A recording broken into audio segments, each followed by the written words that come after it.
Welcome back to a brand new episode of the 5-Star Talk podcast with JayBee and Milly. Hi guys! Now joining us today is a very special guest. It's Holly from HollyCrossing. Hello. So we've been really looking forward to having you on the show for quite a while. Just before recording, we actually just finished watching the kind of outside of your islanders' homes that you made on your channel, and we love them so much. I love doing those, so that's why I was like, if you're going to watch anything, watch those, because I feel, I don't know, I like to make up stories and stuff about them. Yeah.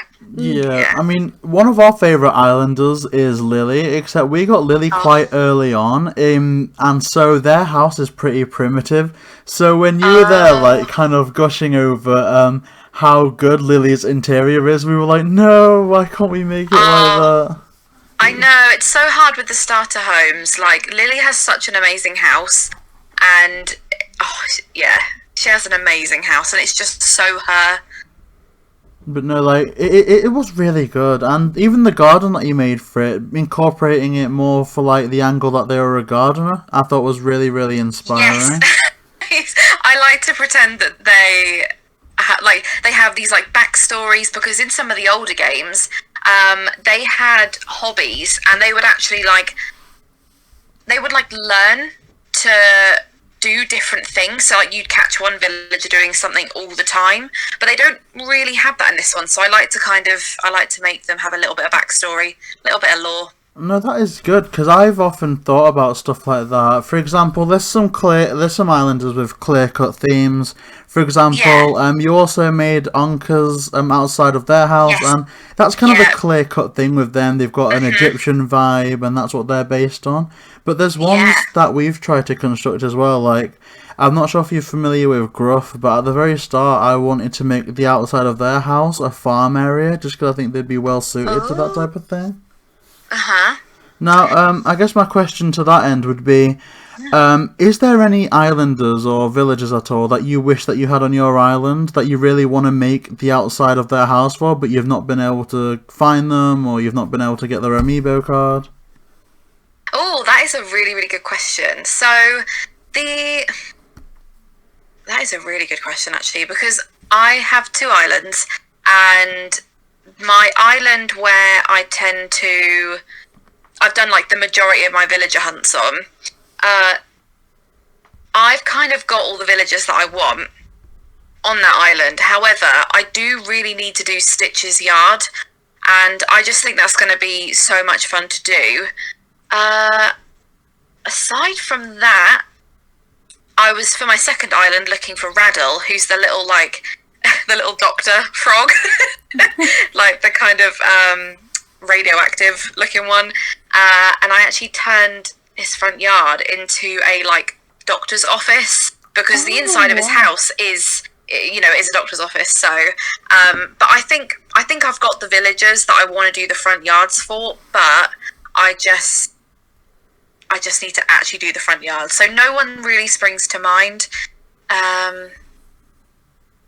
Maybe Tangy. I think Tangy is the little orange cat, because I feel like I could make her front yard really fruity, put lots of orange boxes there. I think I could make it really, really cute, but I just don't know if I have space for her, unfortunately. You could almost have it in an orchard or something with the orange trees around it. Yeah, that's the thing is because she's got such a theme. Certain villagers, like you said, have such clear-cut themes. So it's really, really easy to kind of, with Anchor, it was Egyptian, there was an oasis. It was really, really easy to do, with Stitches. When I get round to doing that front yard, it's going to be very toy-based, lots of, primary colours, things like that. But then some of them, they're just so random. I don't know why I thought Lily would be a gardener, but I just decided that would work. See, one thing I really admired watching those videos is when you did Anchor's garden, we made ours so basic, really. We had the Gulliver items of the pyramid, Sphinx, all that sort of stuff. Whereas you were kind of okay, let's look at the colours. So we want a hint of blue here. We want to really represent it with the colour scheme and things as well. And I really liked how there was that much attention to detail. Yeah, I love stuff like that. I will always try and play off their colours. And I think what I try to do is go for things that aren't completely obvious. Yeah. You know, I wanted a kind of tropical but sophisticated vibe. I thought the little oasis with the waterfall, I really, really loved that part actually. And the main thing for me is like making it functional as well. Like I love, you know, I don't want to put furniture down that can't be used. I wanted to see her, you know, walking about and sitting on her gold seat, and so that's really, really important. But I just try and do things at a different angle to maybe what I've seen before, mainly to like challenge myself and just to see what would work and what wouldn't work. See, yeah, that is really, really good. I guess I'm a bit more on the spooky side of things, because when you mentioned that you were getting stitches, my eyes instantly lit up, because I kind of had a vision of like a load of looms lying about, like a production design with toys on them, almost like that's so cool. they were the latest in a line of like anthropomorphic like toys, and like a bit like Coraline. But that's kind of the image I had in my head. Oh my gosh, that is the perfect like comparison. That's so I like that, because it's like, for me, I think of like toys and wooden block furniture, whereas you're thinking of more like the darker side of it, which, I mean, we have got Halloween coming up, so that is the perfect mindset. Which of the gardens you've done so far did you enjoy doing the most? Oh, has to be Rolled. Oh my goodness, the pirate king thing that I had going on. It went on and on. It took me ages to like get all the cannons and get everything, but yeah, the Rolled one, I created this like story in my head that Rolled was like a pirate, and you know, I wanted the front yard to look like a pirate town, and I just really loved how it turned out, to be honest.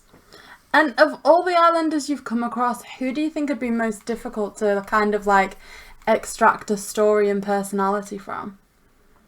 Oh, that is a really good question.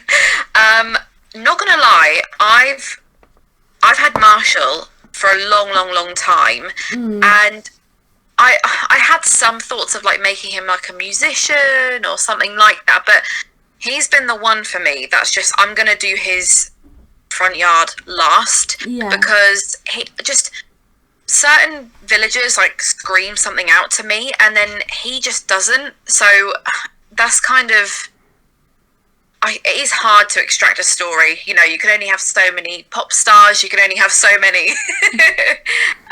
When I had Flurry, I made her like an artist, and then I got rid of Flurry, and yeah, so I think Marshall's probably the one that I have struggled with. I did like a mock-up of his front yard, filmed it, did all of that, and then I was just like, I literally, like, this is not me, like, this doesn't look good, and it didn't look good at all.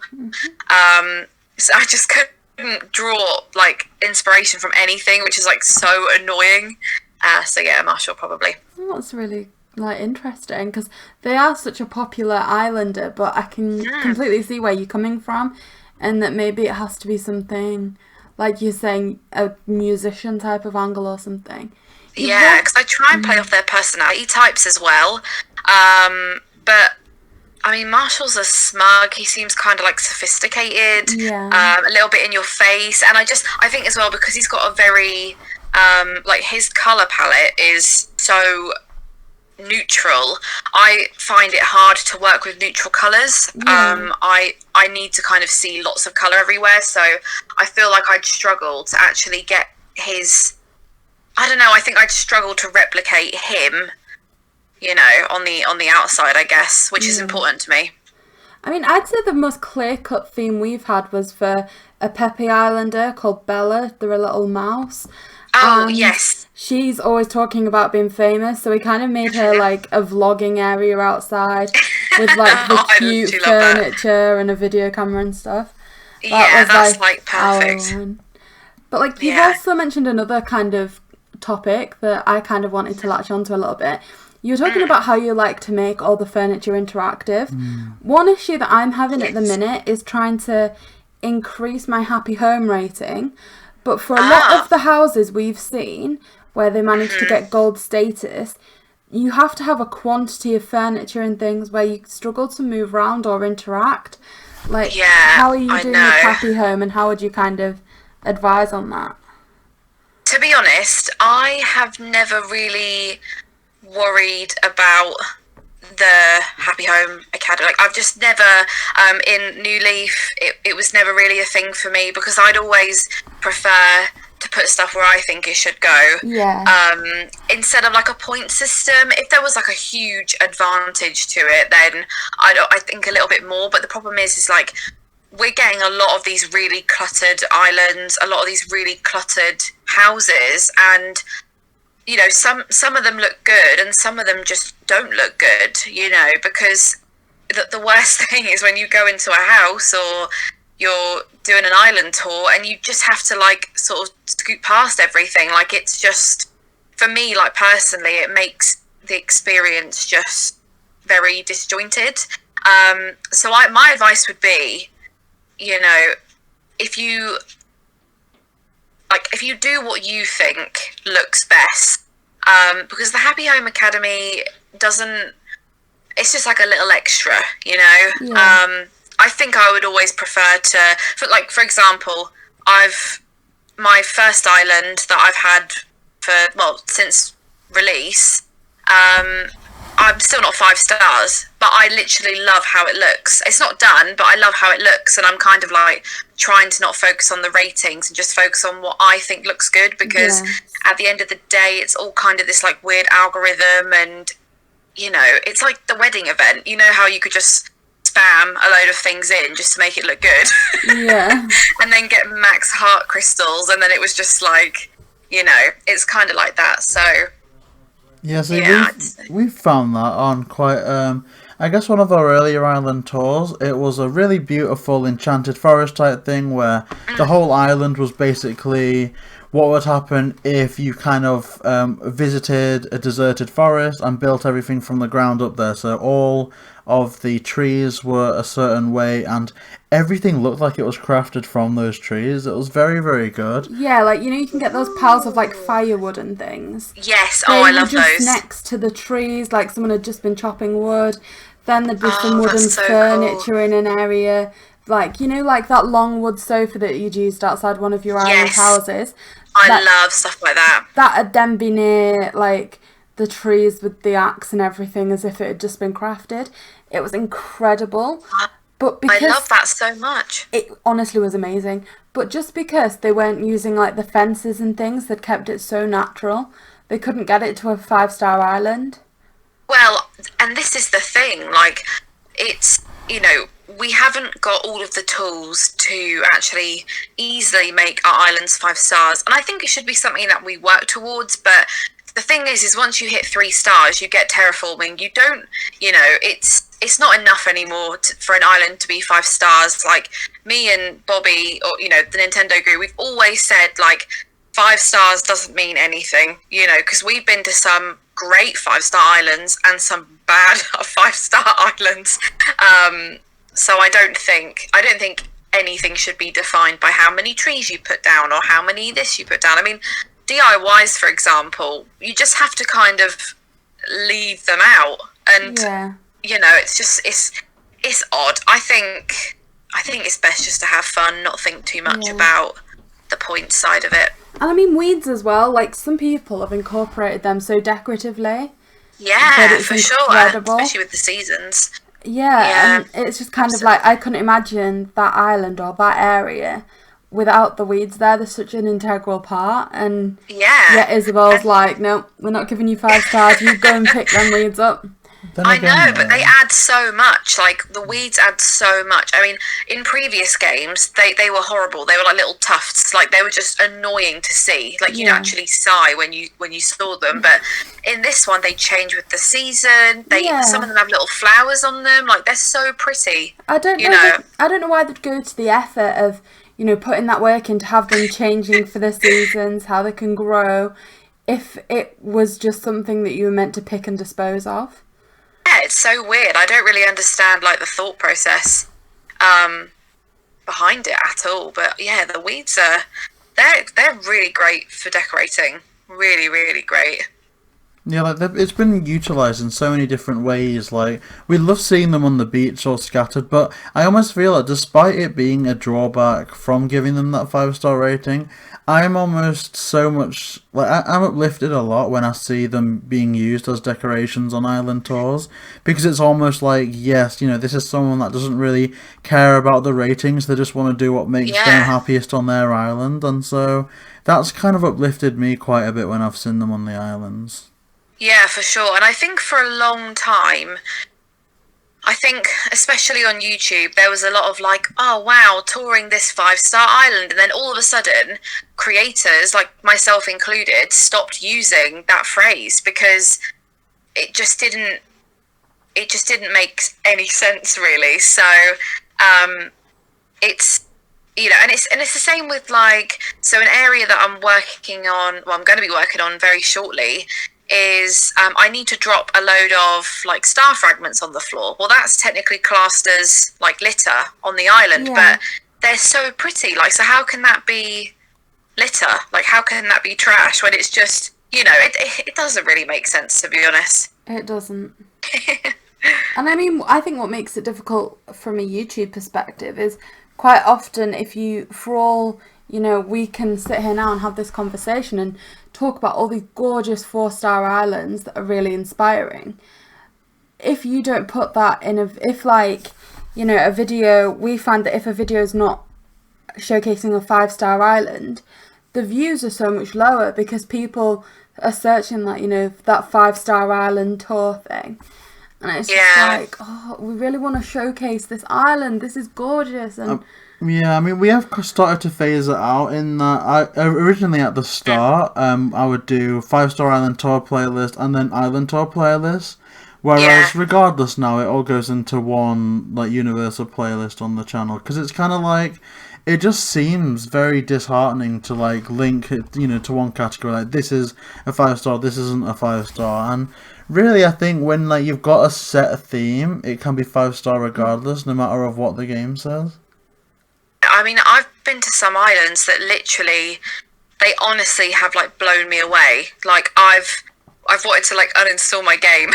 They've been so good, or like completely flatten my island, and then it's just like you find out they're not 5 stars, and you're like, okay, but I know, although it's not about the 5 stars, but you sit and think, well, if an actual like human looked at this, they would be like, oh, okay, like this is 5 stars. Yeah.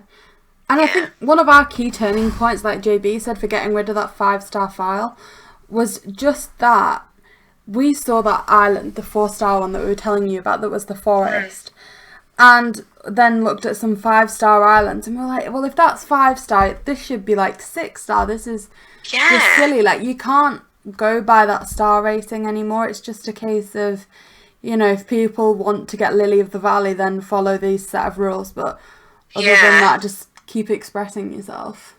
I think what would kind of, and I've mentioned this before on like previous like streams and everything, how so you get to 3 stars, you get terraforming, cool, that's great. And then if it was like, oh, when you get to 5 stars, you get to expand your island or something like that, then it would be worth doing. And I think people would then be really, really conscious of it. But at the minute, it's just like the end game is 3 stars, and like 5 stars doesn't do anything really. Like the Lily of the Valley, like me personally, I think it's cute. I don't know if I'd have a place for it though. Genuinely, I know that you get like a few of them, but I just can't see where I'd put them. So yeah, I guess maybe they'll do that in future. Yeah, I mean, I do like that idea that 5 stars should be more of an achievement. Like with the Happy Home Academy, maybe, getting gold should be more of an achievement. But in a way, I'm almost grateful that that's not the case. Because it's kind of like, look at all these incredible 4-star islands. Unless they're going to change the system of how they judge the islands on what's 5-star and what's not, it would be so horrible to see, these islands change just to try and unlock that just next to do thing. That. I know, and this is the thing, like, it's the dilemma of anything that could potentially like jeopardize what people already have. When we think about things like if Brewster gets his own building, it's like people are going to have to rejig their islands, and I just think we're at a stage now where people don't want to be doing that. Like, they've done their island, you know, they're happy with it, and so it's kind of like there's sort of pros and cons to something like that, I guess. Yeah. And they've mentioned Brewster and the potential of another building. And obviously, you know, we're coming up to Halloween and we are expecting a few more updates at this point. What do you think's like maybe the top 3 things you'd like to see in the next update? So I think the next update is going to be, I don't think it's going to be like mid this month, you know, like they announced it on the 15th and then it comes out on the 20th. I think the September update, the elusive September update, it definitely isn't a thing. I think the top 3 things I would like to see is, I would love to see Katrina back, who is the fortune teller, just because she had a really, really cool setup in New Leaf, and it was all like luck based, and because we've got the King Tut sort of head thing, that kind of, I feel like that is foreshadowing a luck based system, because that was kind of big in the previous games. Apart from that, I think, well, we know that Jack is going to be back, the NPC. I'd like to see lots more furniture. I mean, like, not like spooky. Look, I'd love spooky furniture, but I would love to see loads more furniture added to the game. Loads more. I'd love to see loads more customization options. I know it's really wishful thinking, but if I had my way, it would be a Halloween update, but also a massive like quality of life update, because that's what everyone wants. You know, everyone wants the stuff that we don't currently have. So one of the most popular things in terms of lifestyle that people have said they'd like is some kind of food update, be it that you can harvest, that you can grow food on the island, that you could maybe cook, that sort of thing. That's kind of one popular kind of concept for a lifestyle update. Yeah, for sure. I think it's one of those ideas that I really go back and forth with, just because that's like never been a thing in Animal Crossing, but at the same time terraforming was never a thing, so it's kind of like we don't actually know until we get it, because I didn't really think about terraforming too much until I actually got the game and actually got it, and I was like, whoa, okay, yeah, this is kind of big. And the whole like crafting aspect, but just I feel like cooking in most games, you know, is to give you like increased health or better stamina, or it gives you like, you know, like a better like power or something like that. When I feel like in Animal Crossing, I mean, unless you make stuff and then give it to your villagers and it's good for points, or like getting the photographs and things. Yeah, it's a real tough one, to be honest, because I think it'd be a cute little mechanic, but I just don't know how, like, I don't know what its longevity would be. I think, you know, because it's kind of like, and I know you mentioned this game on one of the videos I was watching of yours today. It's kind of like, what's the differentiation between Sims and Animal Crossing? Animal Crossing is very much based on the creativity part. It's more or less all design, and Sims kind of adds in that extra component where you also have to care about like the like health and state of the characters. Animal Crossing really doesn't have that. The only time you need to worry about food is if you want to break something. You don't need to worry about sleep unless you're going into the dream world. The toilet's only if you've had fruit and you weren't meant to, that sort of thing. So it's just kind of like, you know, it had almost revamped the game completely to start worrying about that sort of thing, like food and... Yeah, I just, honestly, and whenever I kind of talk about it, I really go back and forth, because it's like, it's cute, like the thought of like giving villagers like a pumpkin pie for Halloween or something cute like that, you know, that's really sweet, but you are right, it's not like Sims where you have to up your cooking level, otherwise they'll get bad food poisoning and then they could die, and then like it's, Animal Crossing is you know, if you like Sims, you'll probably like Animal Crossing, but they're so different at the same time. And I feel like when we start adding in those like lifestyle things, it might become too focused on the survival aspect of it. Yeah. I mean, here's a bit of an idea. Like we mentioned previously now that we would like some more furniture in the game. And I believe we mentioned this off camera that when it's your birthday on the island, you can give out cupcakes and that will give you DIYs or furniture items. It could be that if you make a pumpkin pie, you hand them to your villagers, you get maybe a pumpkin-based furniture piece or a spooky-based furniture piece. And maybe if you make a spicy ingredient, you get a red variant or something. Or basically, by giving your villagers and islanders food, it could unlock some types of furniture depending on the quality of ingredients that you use and stuff like that. I think that would be how they could integrate it. I mean, that sounds really great. Like if you're getting something in return, you know, like you said, if you get special DIYs or like rarer items, you know, that would be cool, and then that would be more of like an incentive to do it. I mean, with the whole friendship point thing, we've got so many ways to get those friendship points up, so you know, it's kind of like, well, I could give them an unassessed fossil, or I could gather all of the ingredients to make this pumpkin pie, and then I could give it to them.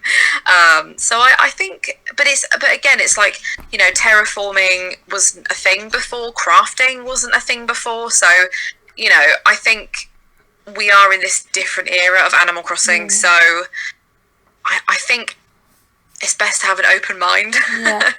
I'm trying to anyway. I guess you could almost speculate though that if they've added something so big as terraforming in on this game, will they want to elaborate much further than that and not leave any room for growth? Like in the previous games, because it sounds like, you know, you've played a few of them, how much do they add per kind of game, if you know what I mean? Like say moving from, what was the last one? Like say from City Folk to New Leaf or something like that. Yeah, like how far would they take the game to like add updates? Yeah, I mean, I think because we've been told there's going to be at least 2 years worth of updates, haven't we? I think that's what we've been told. I hope it's going to be a lot longer than that, genuinely. Like, I don't want to give this up in 2 years. I want to give it up when I'm like 80. But so it's a bit of a weird one because so Wild World was the DS one. That had a bunch of stuff in it. And then we had City Folk, which City Folk, even though it came out years later, it didn't really have much else in it. It had a couple of like new mechanics, but not something that had been in the previous game at all. Which is why City Folk I don't think was as popular, because it didn't add in all this new like fun stuff. And then City Folk to New Leaf. New Leaf had just so much stuff in it. So much stuff. Like I feel like I'd never see the same furniture piece in there, you know, in the Nook shop twice. It was just always different. I think there's a lot of room in this game. You know, some people say this is an empty game. It's not. It's a game that's 6 months old. You know, like a lot of games start off at the minimum, and then, you know, a year later they are tons better. I can think of loads of games that's happened with when they come out, they're just not very good because there's not much in them. But you know, you have to, I guess it's about like giving them a bit of time, and I think, you know, I'd like to see more exploration in Animal Crossing. I think there's capacity for all of that, to be honest. I think the whole crafting aspect opened up such a huge part of the game that is seen in a lot of very, very, very popular games. I think it's like totally possible for us to have even more like big changes like that, for sure. So as you were saying about like picking like kind of it being an empty game with updates coming, we've like obviously through doing the tours we've spoken to a lot of people, and opinions are quite like controversial in that some people are saying it's like they released an unfinished game and that's why they're having to do all these updates. Whereas other people, like say for example my perspective, I think it would be really overwhelming for somebody who like picked up the game now and they were like, this is how you swim, this is how you do kind of all these things. Whereas I think it's worked really nicely having these updates so that you're kind of learning something new, you're going back to the game a lot. Because for example, going back to the game that we mentioned earlier of Sims, I find that I have like a week where I can't take myself away from the computer. I'm always on my laptop playing Sims. So much to do. Yeah. But then it's over and I don't play it again for another 3 months. And I feel Animal Crossing would come like that if it weren't for these updates that we keep going back for, the new bugs, the new fish every month. I feel like the updates are really necessary to kind of have that going back all the time. Yeah, I think it is a really tough one because, like, for me personally, I think it's as empty as you make it. You know, if you're not particularly interested in building, if you're not particularly interested in, you know, if you only want to like do the inside of your house, or you just want to like get cute villagers, then yeah, do you know what, you're going to find it a really empty game because, you know, people have different skill levels and like different complexities that they can do. So it is kind of, I find it really tough hearing people say that it's an empty game. You know, I feel like these are the same people that would, if they released everything all at once, all at the same time, well, one, we probably wouldn't have it now. We'd probably have it in about 6 months' time. But it's kind of like those are probably the people that would rush ahead, get everything, then come back, and after a few weeks, they'd be like, well, I'm done. You know, it's kind of like, I think people will call it empty either way, but it is so much better for them to drip feed updates to us. Like, what, like, literally, what game nowadays comes out and then has no further updates? Like, that's just not a thing. And I think it's good that they drip feed us these, like, little monthly, sort of bi-monthly tasters, just to keep people coming back. It is a really smart move, I think. You know, and I think, and the thing is, I'm someone that time travels, so, you know, I've got a lot of the, well, I haven't got the DIYs because I time traveled, but I've been to like treasure islands and stuff like that.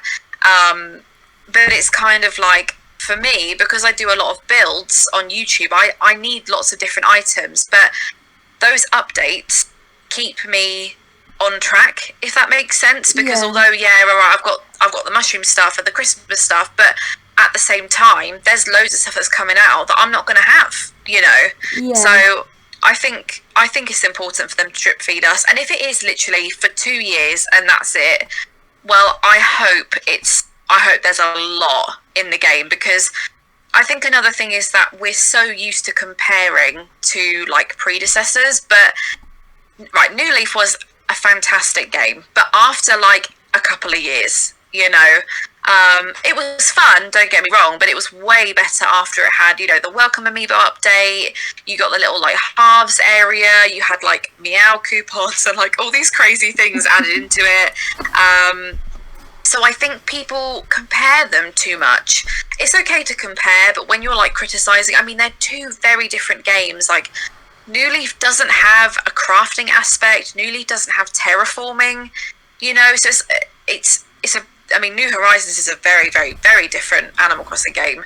But it's still Animal Crossing, and we're not quite there, but we are, you know, they've given us a really good place to start, I feel. Like you said, I think the updates keep the game relevant. It could kind of be like, you know, you could be saying that the last update was amazing. It can keep the purchases going, as opposed to, you know, say a year down the line and people are like, what's next for Animal Crossing? When's the next game coming out? It's almost beneficial to them to keep these updates coming, or they've got to fully invest in a new game again. Yeah, and I think as well, like, people, I included, completely underestimate the amount of time it takes to put all this stuff in. You know, like I said, if they had added every single thing in that they've sort of promised for the next 2 years, we wouldn't have it yet. We would not have the game yet. We'd have it in, you know, probably 6 months' time. Yeah. So it's kind of like, I feel like you can't please everyone. And some people are very critical of this game. I find it so bizarre because I have so many hours on it, and I don't seem to get sick of it at all. Like, I just don't get burnt out. It's kind of crazy that people think it's empty. It's not full, but it's not empty. Yeah, and I think the criticism would be more understandable if these updates were paid. Like, if Nintendo was purely doing this for financial reasons, like, you know, we're going to get players hooked on this, oh, but if you want more this month, here's, you know, a price tag, or here's a paywall. But That isn't the case. I mean, if that was the case, fine, then all the criticisms that people seem to have about it, I guess, have a lot more weight behind it, but it's literally just a free update, and it has some pretty good content in it, so it's like, you know... It's like, they're not even charging, like, £3 for it, you know, it's not... like, they're free updates, you know, it's... And, like, yeah, if they bring out a DLC, I will absolutely invest in the DLC, because, well... One, I want to, but at the same time, it's like they've given a lot. I mean, don't get me wrong, the wedding event, meh, the stamp rally, I didn't do it. I thought it was just like, I was like, wait, what? This is it? But there have been some really big things, like the diving was really amazing to get. The Dream Suite was really, really amazing and so convenient, especially as like creators. It's so convenient, like, to be able to, and it just makes it so much more accessible. So I think they are listening. Nintendo, I think they have changed in recent years, but the issue with Nintendo is that they've always been very funny about using fans' ideas. I think they've had lots of, like, stuff in the past where that's happened, and they've got, like, you know, a bit of flack for it, I guess. But I genuinely think they are listening. You know, they are going to bring back the NPCs. We know we're getting Jack. We know we're going to get... Oh, is the reindeer called Jolly? I can't remember what the reindeer's name is. Oh, Jingle, yes. Jingle, there we go. Yeah, there we go. Like, I know we're going to get him back. I'm just thinking of all these different events and things that we're going to get, and it's like... It's... That, like, I know they are listening. Not completely, not 100%, but they are there. They are, like, watching. Because they know what people love. They know... And I think the game has opened up this, like, huge new player base. Like, people that have never played games before. You've got people in their 60s, 70s. You've got people that, I guess it's aimed at, you know, like, younger... Or, like, young adults. Or, you know, kids. Although, it's really weird that it's considered a kids' game. Because it's, like, I think adults play it the most. Definitely. But I think reintroducing all these characters would help them understand those characters more and like why they're so special and important. But yeah. See, what you were saying there about this being the most kind of played game in terms of like new people coming to Animal Crossing. Do you think that's predominantly to do with like the time when it was released? I mean, for us personally, it's our first Animal Crossing game. And as we were going into lockdown, we wanted something new to play, and we picked Animal Crossing up. Do you think that that's kind of the case for most of these new players? Yeah, for sure. I think it kind of, well, because I mean, so the game came out on the 20th of March, and I'm pretty sure, because it was on a Friday, I'm pretty sure the following Monday was when lockdown was announced, at least in the UK, wasn't it? It was literally like, I was working from home by the Wednesday. I was so excited to be working from home, having just got Animal Crossing. But I definitely think the worldwide situations have propelled this game. Just because you've got all of these people, and it kind of spread like wildfire, to be honest, the game. You know, it's on a modern console, whereas... I feel like DSs were a little bit more kind of like kiddie, like young adult, that kind of thing. I think the sales that they probably experienced in the first 3 months, they probably didn't anticipate until like the first year. Yeah. So I think that's also skewed a lot of things. So, and I think as well, because we've got people coming from all different types of gaming backgrounds, I think that's also where expectations tie in. Yeah. Because... You know, if someone goes from playing a game like Skyrim, which has got cooking and making like potions, and like you are just going to be like, oh well, you know, it doesn't have that, and I kind of like that. So it has 1,000,000% like tampered with the figures a little bit for sure. I mean, I know in the US there was a huge like Switch shortage. I feel like we didn't really experience that in the UK. No, nowhere near as much. No, like, you know, maybe slightly, but, you know, you can walk into a shop now and buy as many as you want. Like, when I got my second Switch, it was just a case of walking into the shop and picking it up, you know. So it's the all the situations in the world has definitely contributed to it's because it's an easy stop-start game. Like, we're seeing lots of like parents also playing the games. There's lots of single mums as well that are playing the game, and because it's like a stop-start game, there's no, you've got a day and night cycle, but that's fine because I mean, if you time travel, it doesn't really matter. But as well, like, you can, if you sat on the sofa and your child's crying upstairs because they've had a nightmare, it's not like you're on a time constraint. You can just put it down, go up and check on them, and then come back down and just pick up right where you left off. It's not live, it's not online, you're not in some battle zone or anything.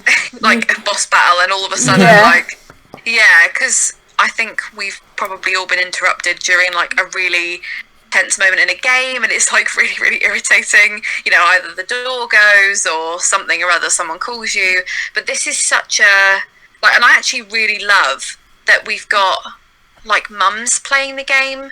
I think it's really, really important, like socially, for games like this to exist. And it also has meant that a lot of people have branched off into things like Sims, Stardew Valley.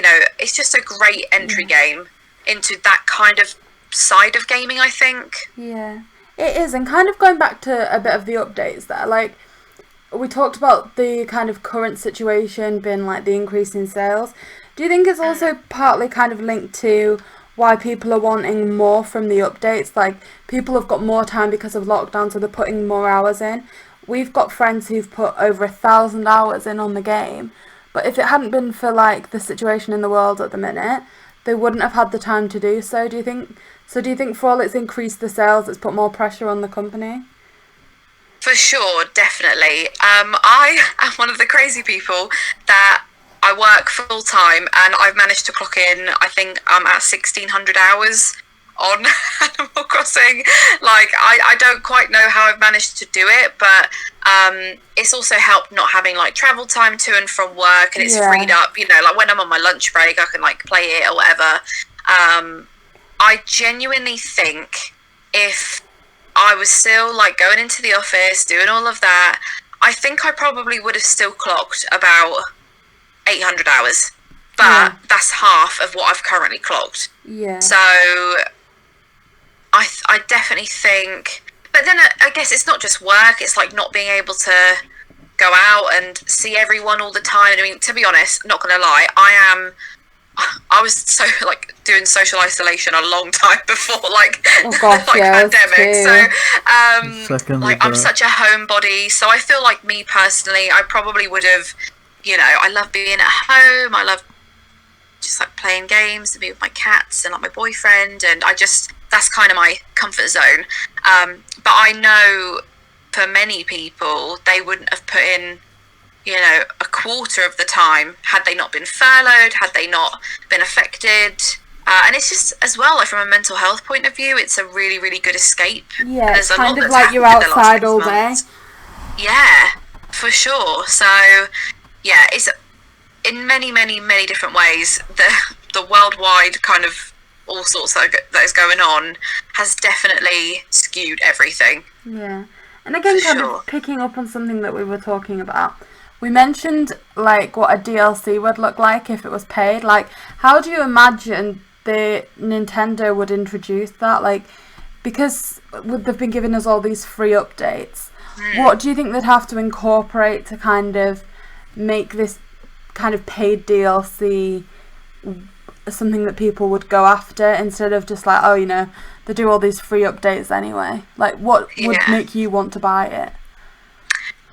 I think if we got an island expansion, or they gave us, I know it's a bit sort of hit and miss because at the minute you have to buy another Switch to get another island, but if they did release DLC that was like, hey, you can pay £10 and you get an additional island, I would absolutely do that. Because it's one of those things that I know I'd end up using the space, and I think another thing, right, don't get me wrong, I think a big quality of life update would, like bulk customization and bulk crafting. I think that all needs to be free. But if they did put a price on it, it's one of those things that, like, well, they would have you in a bit of a catch-22 because you'd kind of have to. Like, who would not want that? That's just I think another that I would possibly pay for would be if they brought back some of the villagers that aren't in this game. So we've got some Zelda themed villagers like Wolf Link and Ganon, and we've got the Sanrio characters that I would probably pay to have. I'll have the option to get them to move in. But the problem is because I play the game so much, I'm kind of at that point where I'm like, I would pay for anything, because not only as a content creator, but just also as like a die-hard Animal Crossing fan, you learn to be just okay with everything, Yeah. Which I know sounds really silly, but when you just love like a game so much, they could chuck anything your way and you'd be like, yeah, that's it, take my money, like just do it. Like I am that kind of person with certain games. So See, you've mentioned like being able to get another island. I'm actually starting to imagine that now. Like, you know how when you stand on the far side and look up, you can see islands out to the distance? Yeah. Almost as if you could buy one of them and then either get a boat from Dodo and like sail over, or just put your swimming costume on and swim out to your next island. Well, do you know what? That is exactly. So me and Bobby, Nintendo Guru, were talking about. I think last week we were saying, like, what if all of a sudden those islands creep a little bit closer? You can get a little boat to go around your island, like a little paddle boat. Nothing like, not a yacht, nothing crazy. But what if you could just see those islands getting closer? And then, because I feel like people would pay for a second island. I know people would. I absolutely know people would, because it seems silly that you have to buy a whole new system for, and it was kind of one of those things where, like, if I wasn't content creating, I would have just got a light, but it doesn't work with, it doesn't work with the Switch Lite. So, but like, even if they said, right, give us £15 and you get another island, I know that would be through the roof sales, 100%. Yeah, definitely. I mean, JB's even commented at times that he wishes he could pay for everyone who we've toured to get a second island for us to go and see, just because they've created something so amazing, and we wouldn't want them to destroy that, but we want to see what else they can do. Well, like, this is the thing, because so I've got this like town vibe on my first island, but what I'm really passionate about is I love like Disney, I love DreamWorks, I love films, and like I get really like fixated on my favourite films. So like I want to recreate scenes, I want to do this, I want to do that, but I can't without completely destroying my other island or shoving it all together and it looks really weird. Like there's no way I can win. Yeah. So it's even just things like people have catalogue islands where you just go, the whole islands are like catalogued, you just go and pick stuff up and drop it, and it's like even stuff like that, it's like, it would be good if they just said like £15 per island or something. It's better than the 350 that you'd have to spend on the game and another Switch. Yeah, I suppose they're always going to get backlash though, because then of course if someone's just completely pushed the boat out and spent, that £350 or however much a Switch costs to get a second island amongst other things, will then turn around and go, oh, so I just spent £350 on a Switch when I could have just got this £5 update if I waited a month or two. I mean, that is definitely how I'd feel. Like, as much as I'd be like, oh, that's so great that we can now do that, I've also just like bought a second Switch, which is only for that game. So it's kind of like, I think, but then I'd be like, okay, well, it's a positive thing. It's good for a lot of people, and it just means that I can have a third island without having to buy a third Switch. So I kind of try and see like positives in those situations. I'm a bit of an apologizer for Nintendo, to be honest. And I mean, I guess that could work, like you were saying. Even then, so something else that you could consider maybe is that if you wanted some kind of theme of island, say one horror one and one kidcore one. Yeah. Like, that way you can manage your account. So say you have online, you want to invite people over, you can kind of tailor that still to the audience that you'd have on the island by having those two separate devices. And like, this is the thing, because there's so many things. And do you know what? The reason why I wanted a second island was because I would go to these dream addresses and I'd see all these amazing renditions of like Disney scenes, and I feel like I've got a good amount of design knowledge. I feel like I kind of know what I'm doing at this point. And in my head I was just like, I know I can do that, or I can do it but do it my way, and which might end up looking, you know, better or the same, or, you know, whatever. It was kind of like, well, I want to see what I can do. Yeah. So I, you know, and it's, for example, if I had another island, I'd consider a completely different theme, you know, like, because my first island, I've got like all sorts of different villagers, but the one I'm working on right now is an all frog island.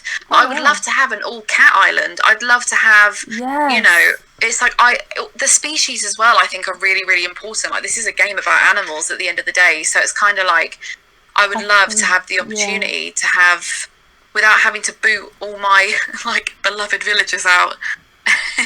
That's some really like good points you were making there, and I guess kind of off camera we were saying this just as we were setting up, but we've got the Hunger Games island that we're working on at the minute, and it was a case of, we knew we wanted to see a Hunger Games island, we couldn't find any out there, so we were like, do you know what, let's just create it for ourselves.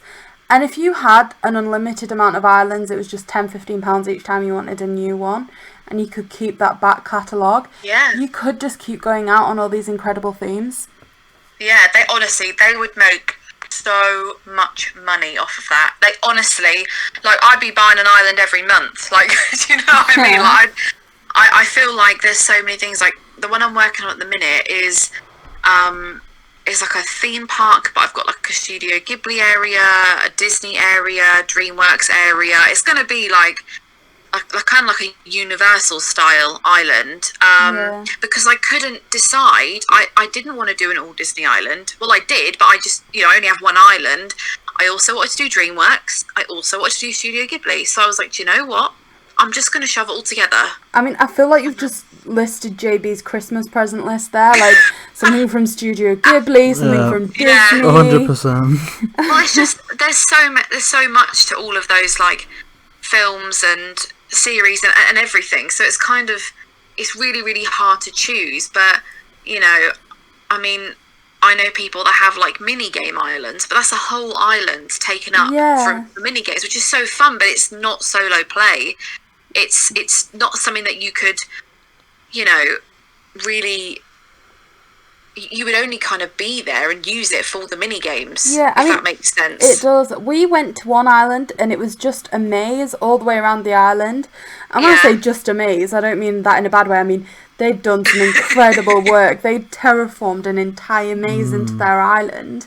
That is just crazy. The first thing we said to them is just like, does this not upset you in a way that you don't get the full value out of the game? Like, there's not a single flower on your island, there's not a tree or anything. Like, do you not feel that you're not benefiting from the game yourself? You've just done this maze for other people?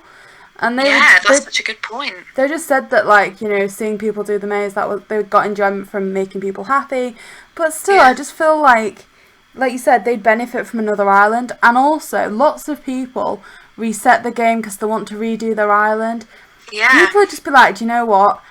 Let's not reset it. I might want to come back to this. I might regret it later. Let's just get the next island.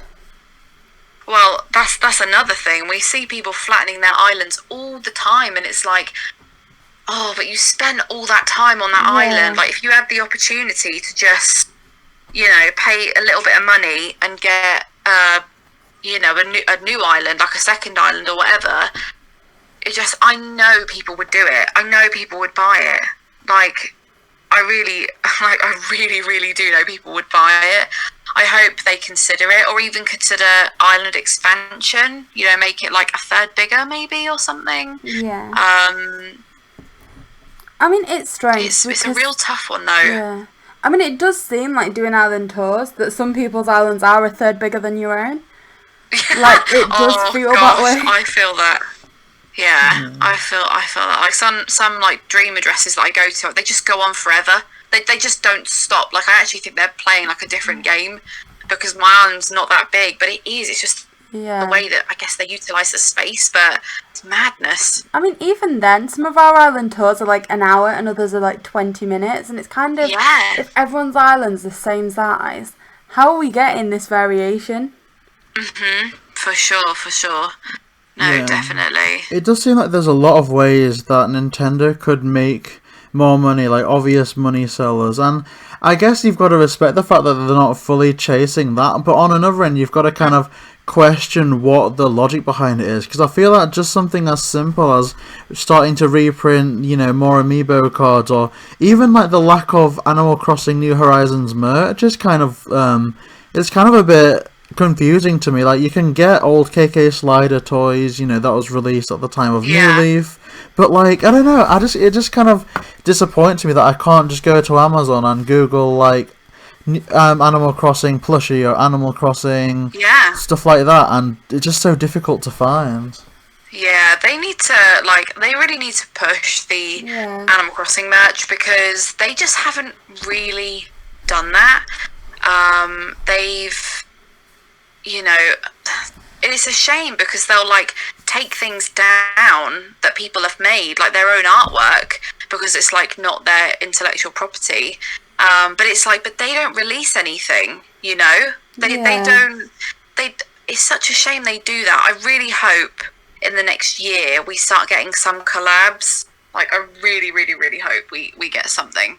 Yeah, like, they've recently, well, I say recently, it's been about a month now, but they've released those Lego Mario sets, and I'm hoping that this leads to some more, like you say, collaborations. Like, the whole point of Animal Crossing New Horizons, it seems, or like the new big gimmick, has been terraforming, and I just think it'd be so cool to get, like, maybe Lego Animal Crossing out there where you can terraform an island from the ground up using the same type of set pieces. Like, you could buy a Museum and Blathers expansion set or an Able Sisters expansion set. I want that.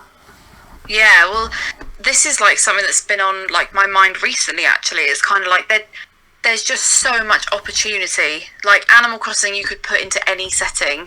Like, for example, there was rumours about a Build-A-Bear collab, which I would literally buy every single. Honestly, I'd be there buying every single one. Yes. And it's just like stuff like that that's what people want. Like, people want that, and it's there's probably stuff in the works, but it's kind of, it's so weird for a game to be released but have such little like accessories and like, I did a wish haul because there just wasn't really anything else anywhere.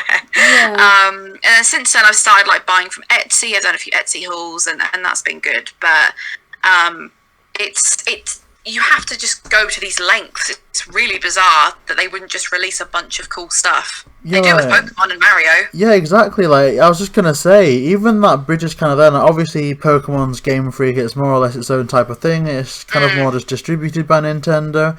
But even Pokemon has that connection with Build-A-Bear, and I just wish that other games like Animal Crossing just got that treatment a bit more. And again, I don't see why there isn't, because if Mario can do it, and if Nintendo's putting, I guess, their poster game out there for creators to develop things with, it's just baffling that they wouldn't do the same thing to Animal Crossing.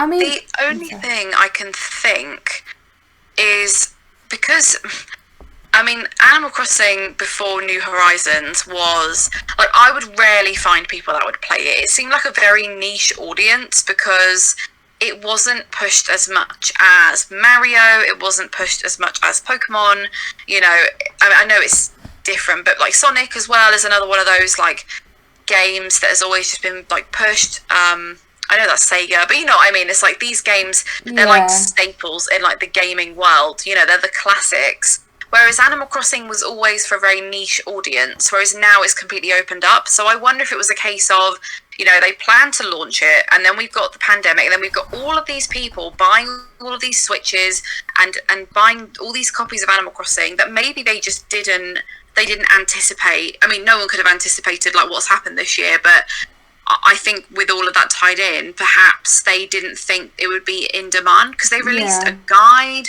There were some pins, like a screen wiper thing. There were a couple of small things, but not many like licensed things from them. So it's really interesting that you mentioned the guide there, because JayBee was quite kind and he bought the guide for me. And please don't take this as an insult, because it was an incredible gift, but I was really disappointed. No.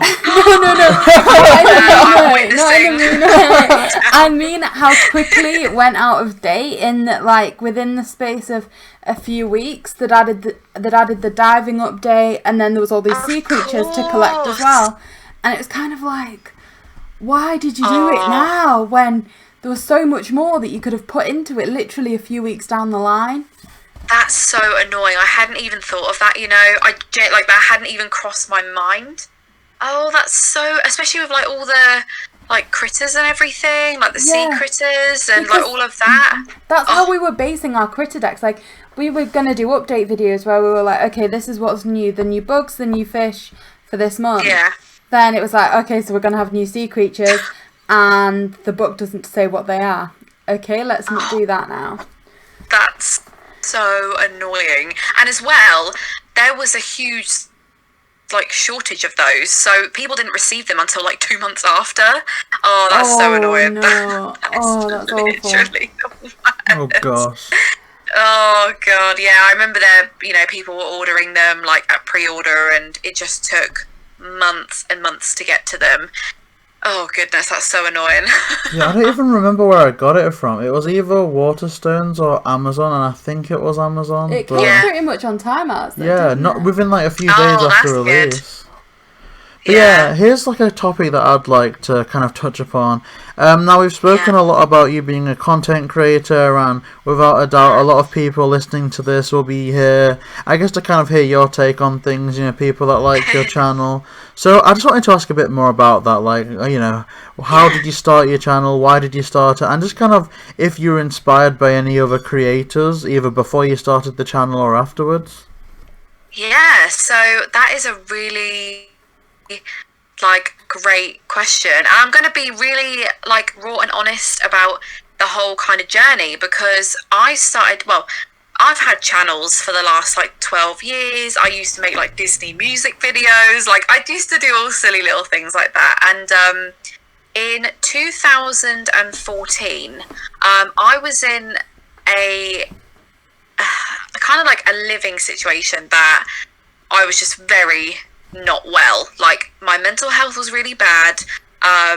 I developed like agoraphobia. I couldn't really leave my room, and so all I had literally was my computer, my boyfriend's computer, and this new game had come out called Fantasy Life, and I hadn't seen it covered anywhere. And I've always been a real like entertainer. I've always loved the idea of like radio and like TV, and I've always loved all that kind of stuff. And I picked up this game, and we didn't have much money at the time, so it felt like quite a big deal, like spending like £30 on a game. It's a big deal now, you know, it's like that's a chunk of money really. And I did a review on it, and then all of a sudden, you know, one of my first videos, I woke up the next day and it had 300 views, and then by that evening it had 2,000 views, and I was like, what is going on? Like, and then I started making videos about that game. And then I, you know, hit some milestones. Again, being really honest, between 2014 and 2017, my mental health was so up and down all the time. So I'd pick it up again, I'd then drop it. I then felt pressure to upload something, so I'd like upload something really, you know, not that great, that I wasn't really proud of. So March 2017, I think March time, I was like, I'm done with this. Like I started a new job about 6 months prior, so it was kind of like, you know, when you just start a new job, it doesn't really matter what it is, it just completely saps the life out of you, regardless of what hours, because you're just like learning new stuff all the time and adapting to like different situations. And it happened to be a job that I was talking a lot in. So I'd get home and I'd be like, I don't want to film anything. And so that was kind of that, and I just sort of left this world aside, and I was also kind of embarrassed about it. Again, my mental health was not very good, so in some of those videos, which are now not available, I'm very erratic. I'm like slurring my words because I have medication and things like that. It just wasn't. It became something really, really negative for me. And then when I found out I was going to be working from home, I just one day, like, just honestly, it was like a light bulb moment. It just came to me, and I was like, why don't I just make a little video, see how everyone is. I'd been playing Animal Crossing for about 2 weeks at this point. I'd already clocked in a lot of hours, so I felt like I knew what I was doing. And I made a video that was like, hey, like, I don't know who's going to watch this, but because I had about 3,000 subscribers, so there was lots of people there, lots of people that subscribed and then just never heard from me again. I disappeared off of everything. And I decided in this video, I actually said, I don't have a capture card anymore. I don't have this, I don't have that. And the response was just like incredible. I ordered the capture card that night, that Friday night, and I had it delivered on the Saturday. Because I was just like, there's this whole group of people that have missed what I was doing. And I'd like changed so much in that time, and I'd really become my own person, that I thought I can give it a really good go now, because I'm very, very, very different. And then I spoke to Bobby, who obviously we all know is like the Nintendo guru. We did a show years and years ago, so I've been friends with Bobby for years. And I was like, hey dude, like, just so you know, I'm coming back to YouTube. And he was like, no way. He was like, I've been waiting for this day for years. Like, I've just been waiting and waiting and waiting. And yeah, and then he was like, do you want to be my co-host on Breaking Bells? And it was like overnight, we had, so that was on like the Thursday. On the Saturday, we started to like, we chatted via Skype, and it had been a little while since we'd kind of properly spoken, but it was like nothing had changed, which is when you've got a good friend, when like nothing has changed at all. And we kind of talked it through what we wanted to do, and he was like, well, do you want to film an episode now? I was like, yeah, why not? And it just, since then, it's been full steam ahead. It just has not stopped, I went from very like low impact life to very high impact life, and it's honestly been amazing. Like, genuinely, I have such an amazing community now. Back then it was different. You didn't, people weren't really using Discord, and they didn't really,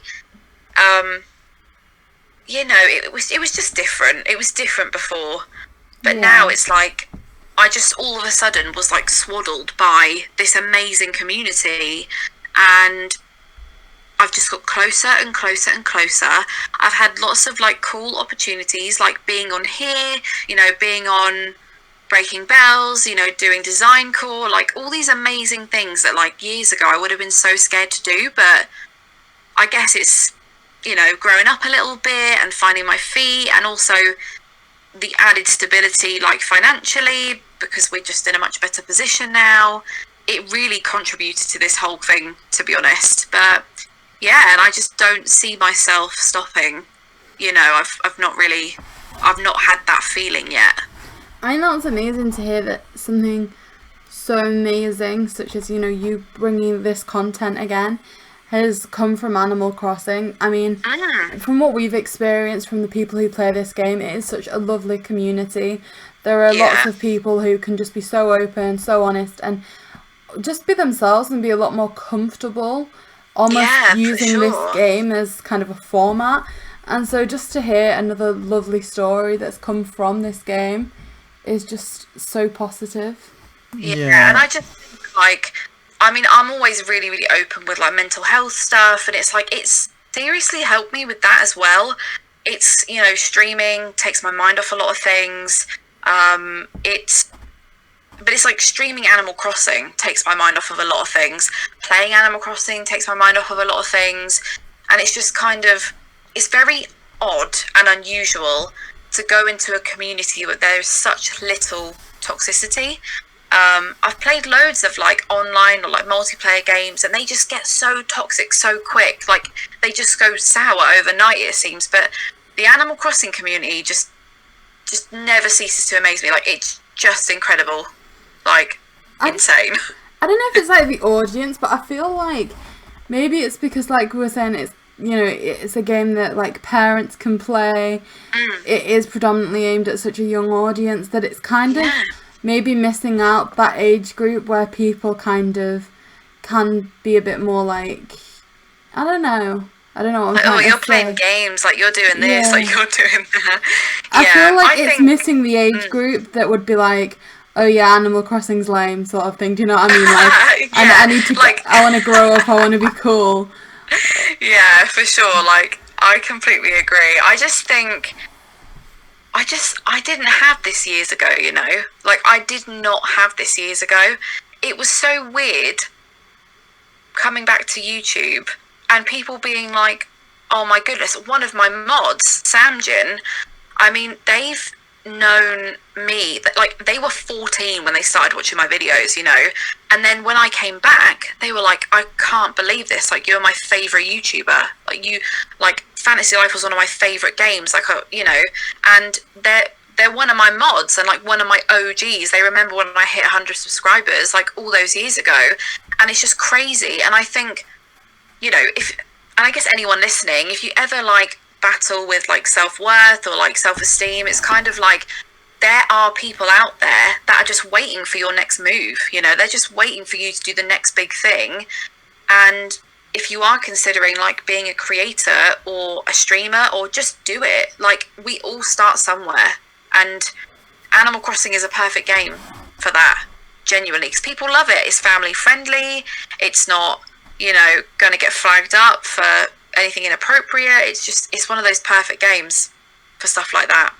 Yeah, it definitely is the perfect escape in terms of just day-to-day life, especially with when it came out, like we discussed previously. But do you think it is just the game that makes posting its content worth it? Because I guess with the name of your channel and the handle that you're going by as HollyCrossing, would it be a situation where if you no longer found the game fun, then that would just be a kind of another hiatus for the channel? Or do you think you've kind of built up a good enough base to kind of take that positivity somewhere else?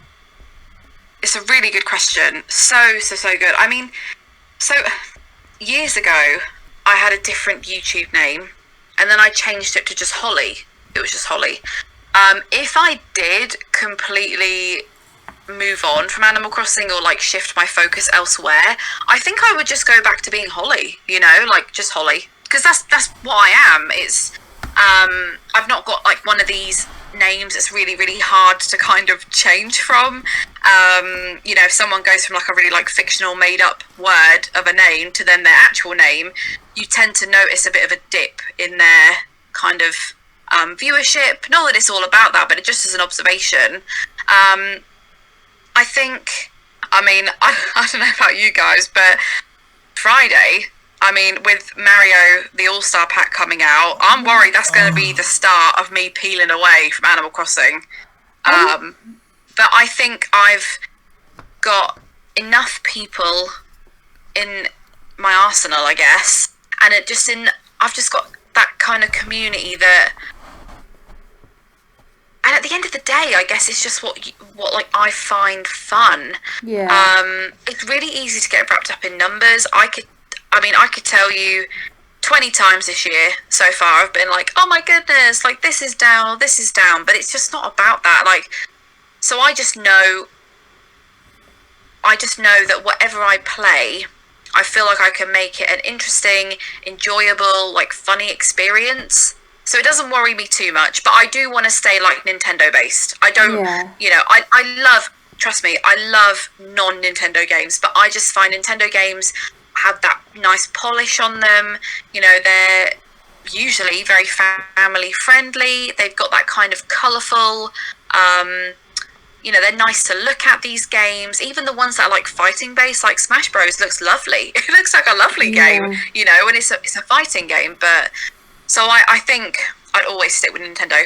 Always, always, always. See, I must admit, I love the aura that comes from you. Like, just the positivity. Like, you have been so open and honest with us about your story, and then saying now how, you feel like you could always deliver really, fun content, that sort of thing. It's just really nice to hear someone with that kind of level of positivity. And I agree with you that I think, you've got a voice that would definitely kind of be successful with any content you're making, that people would listen to it purely because of you, as opposed to just what the content is.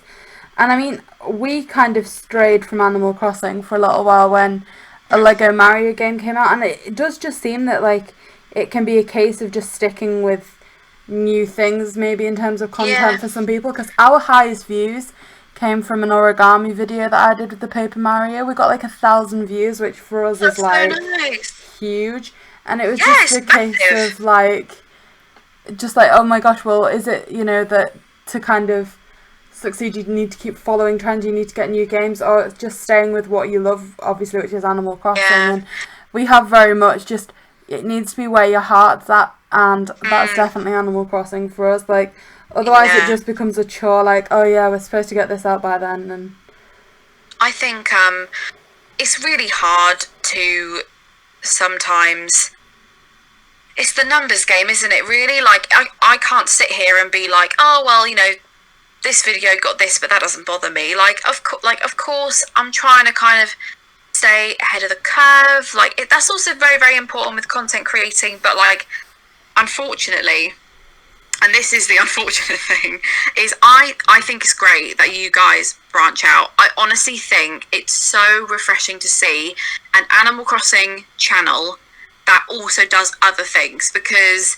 we've seen a boom in Animal Crossing channels, which I think is great, honestly. The amount of like people that are sharing their experiences, but at the same time you get in this really difficult situation of pigeonholing yourself. I started to feel it not long ago because, for example, I did a Mario Kart stream, which was very last minute and wasn't planned, or not on a normal stream day. And the stream had 50 viewers watching, which is good. Like, that's good. But my Animal Crossing ones are like over 100. So for me, when I'm like, I'm trying to constantly achieve more and more and more, it's one of those things where you kind of sit back and you're like, well, should I just do Animal Crossing then? But it's just like, no, like, not at all. Like, the best thing to do is to branch out with stuff like this, because otherwise, in 2 years' time, when the Animal Crossing, sort of hype train maybe dies down a little bit, you're going to be in a position where you love this game so much, but it might no longer be enjoyable to make content for and to watch. Mm-hmm. I mean, those numbers in themselves are a tribute to you, in that that for you normally have 100 people with your Animal Crossing, and here you did something different. There was still 50 people there because it was you. Like, you have at least 50 people who are like, do you know what, this is Holly, and I want to watch what she's doing, I want to be there for that. And so even if there is 50 that's just like, oh, this is Animal Crossing, I want to do it for Animal Crossing, there's still a really good base that you've got there because it's you, because people like you. Yeah, I think for sure. And it's like, and that night I was a bit like, oh, should I play Mario Kart or should I play Animal Crossing? I was like, but I don't want to play Animal Crossing right now, but I want to like interact with my people, so like I'm gonna play Mario Kart. And and obviously I noticed the numbers, but I was like, actually I'm having so much fun, so like I don't care. I'm gonna start streaming some more Mario, because obviously with the All-Star Pack coming out and it having my favourite Mario games in it, and it's kind of like, I love those games so much, I'm not going to let that, that numbers game defeat me. If it is an issue, I'm just going to make sure it's not an issue. And I think the kind of confidence comes from me having like years of up and down kind of like self-worth periods, and then I now know that like everyone's getting me, you know, and it's like if you want to watch my content, then you'll, how do I word this? Like if you're there for me, then I feel like you'll watch my content. Yeah. And you know, I could put on a parade and do all this like silly thing. You know how like some creators like do things for clout and do things just to like be different, but it's like I'm more than happy being my authentic self, like being really honest about, you know, I'm honest all the time. Like I try and make every single topic non-taboo. Like I really, really, really do.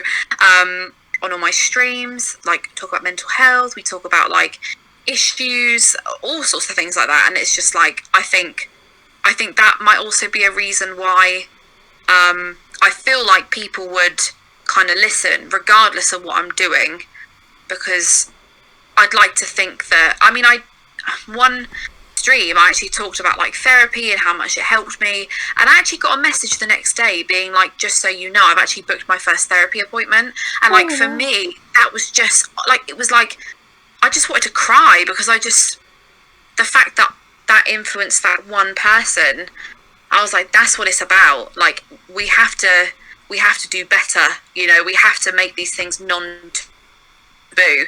It just, so I think that's why as well. And I stand up for like what I believe in, and I try not to get too political, not gonna lie, because I try and create a safe space, but everyone knows where I stand on certain topics.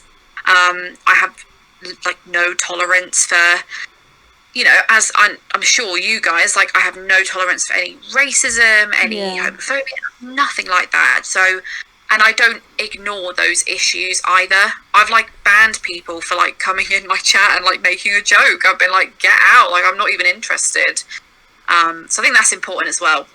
Yeah, Like, 100%. I think that is what it's all about, and that's the best way to go about things, really. Just doing whatever makes you happy. Like, obviously, going into a Lego Mario build, both myself and Millie know that it's probably not going to do as well as an island tour, but at the sorry, same... my cat, by the way. Oh, no worries. But, you know, at the same time, like, we've got that massive Lego Bowser one that's probably going to take about an hour and a half, 2 hours, but, like, at no point is it deterring me from doing that. Like, that's actually on one of the top of my list of things to do, because it just sounds so fun. But kind of going back to that area where you wouldn't, you know, make anything taboo or go about things like that. I mean, it's one of those things where it's difficult for, say, smaller creators such as us to get the confidence to do that, because for all there would be anecdotes where I guess Millie could talk about maybe some of the issues that she experienced as a female in gaming or a female on the internet, and I could have some very, very similar things, you know, about people of colour in gaming and representation. It's one of those things where it's like, at this stage, if that video was released, could it be, you know, negatively perceived? Like, you know, we don't know who you guys are, like, should we just get back to content now? Like, it's very difficult to judge when it will fall on deaf ears and when it won't, so... Yeah, I just think, like, I will always say this, like, silence is deafening. If you have, like, be it a small voice or a little voice, like, as long as you're standing up for what's right, I feel like you're not doing anything wrong. You know, if you stand for, like, equality and all of these, you know, I mean, there's been a lot that's happened in the world, and I think one of the saddest things is when these big voices, like, I don't really consider myself like a big voice, but I guess to some I might be a big voice or a bigger voice or a smaller voice or whatever, but it's like, it's so important to let your audience know where you stand. Not everything has to be political, not everything has to be kind of, you know, about that, but I always make it very, very, very clear who I am, what I stand for. You know, I just really think silence is deafening. Like, if you're like a big, I think mainly for the big creators, if you're a big creator and you're not saying anything, for me that's kind of like, come on, just say something. So what, you might lose a couple of people because they have these crazy prehistoric views, but it's like, just get rid of them. You don't want them. Yeah. Like, always good to have a little like clear out. A little purge. Yeah. Why not? So kind of going back to what you were mentioning about branching off from Animal Crossing, and like I can't wait for the 3D All Stars to come out. Yeah. Oh gosh. I'm not gonna lie. I cried at my desk watching the direct. I honestly sobbed so much because those games. Well, first of all, Mario Galaxy gave me chronic RSI in my wrist. I have to wear a wrist support to this day.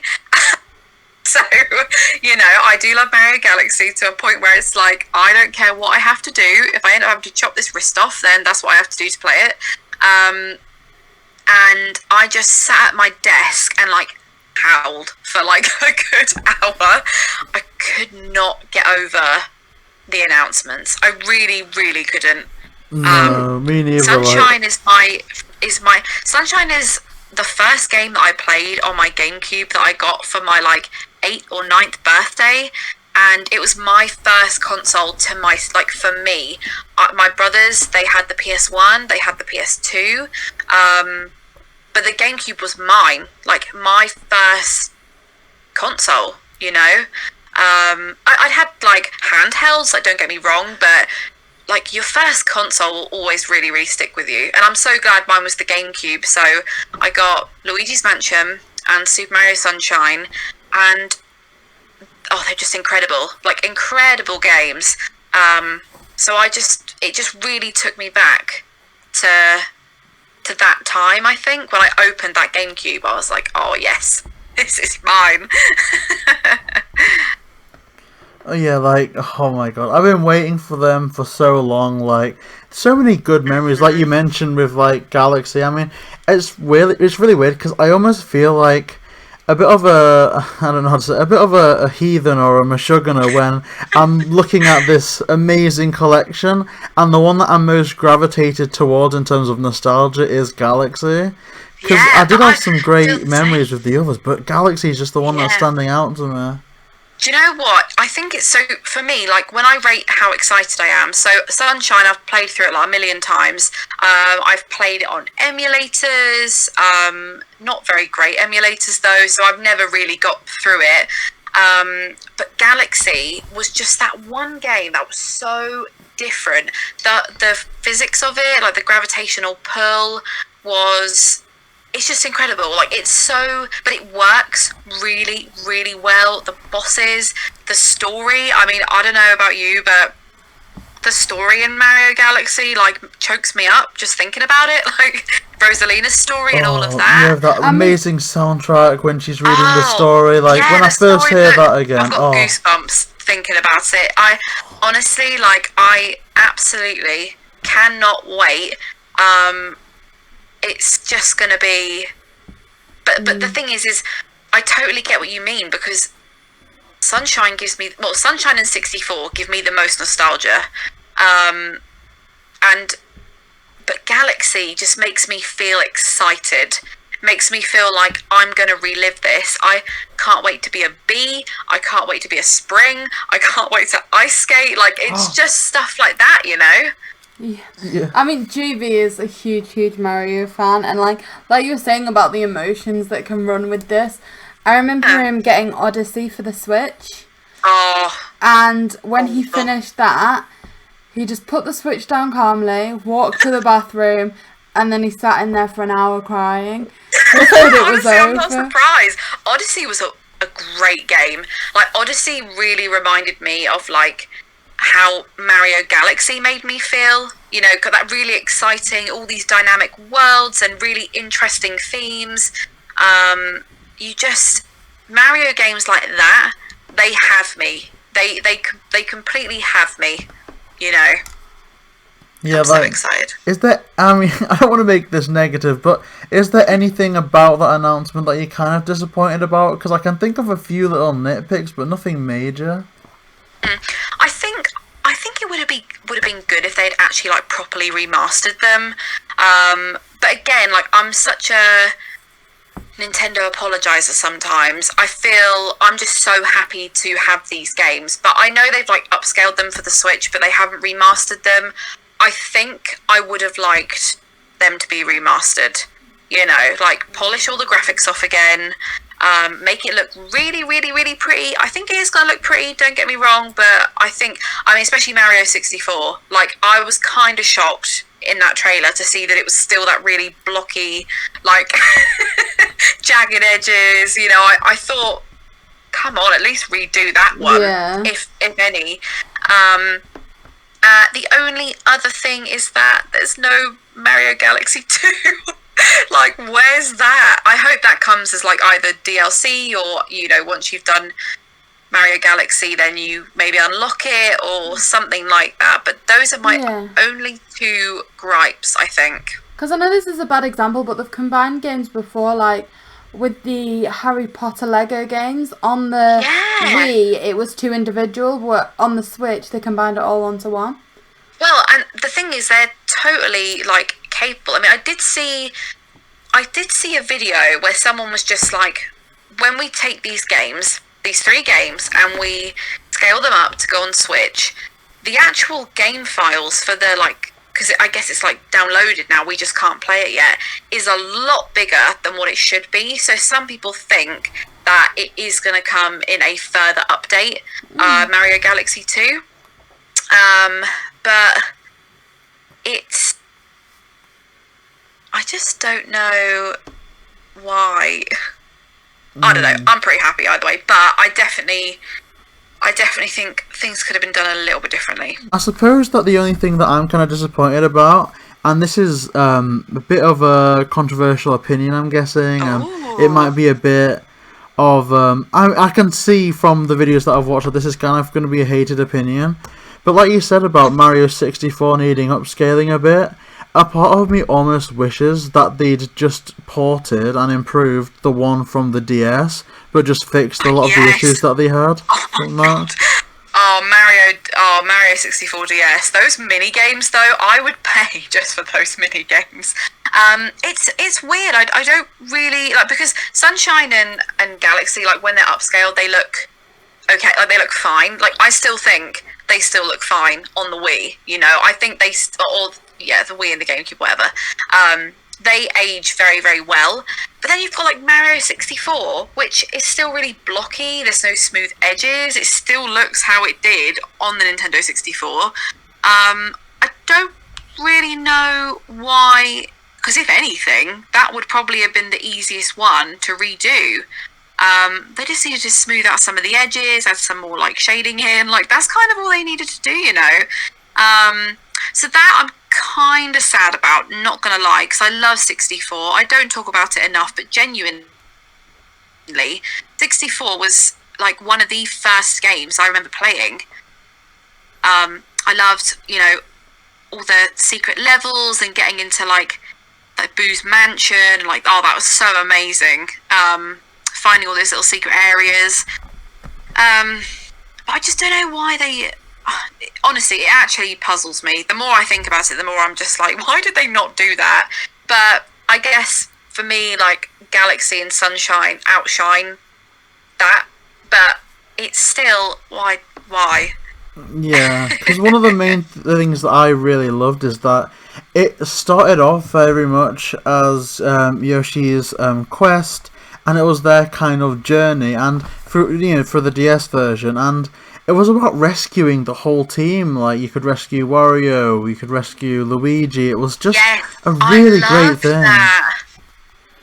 It was just brilliant, and I don't know, maybe at some point they'll do it. I mean, there's obviously a lot of ports that they could do, which I think they should do. But I kind of, how is it possible for you to rank these games in order from like best to worst, or I guess from most enjoyable to least? Okay, so it's so difficult, because out of the 3, I'm assuming. Yeah. So, okay. Oh, it's so tough. Do you know what, right? I'm going to put Mario Galaxy as the best. Just because it's so unique.